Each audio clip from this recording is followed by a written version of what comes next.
Antar të Këshillit Organizativ në bashkëpunim me OJC të ndryshme dhe tifozë të kuqezinëve të Jakovës çdo ditë po dalin në qendër të qytetit për të mbledhur nënshkrimet e qytetarëve për kallëzimin penal kundër deklaratave të Jablanovicit dhe deri më tani janë ndarë të kënaqur me ecurinë e peticionit.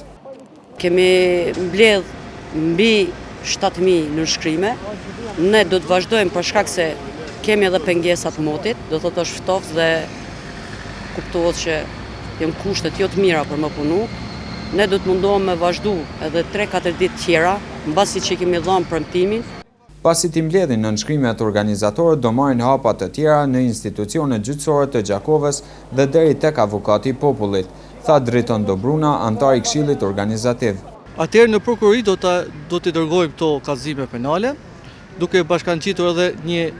kërkesë për prokurorin e shtetit, këtë rast për prokurorin e radhës në prokurorinë e Gjakovës, dhe sigurisht do ta njoftojmë edhe kryeprokurorin e shtetit, i cili nëse dëshiron, nëse do me kryt punën e vet, mundet me ardhë dhe me marrë landën direkt për shkak të parimeve që ja lejon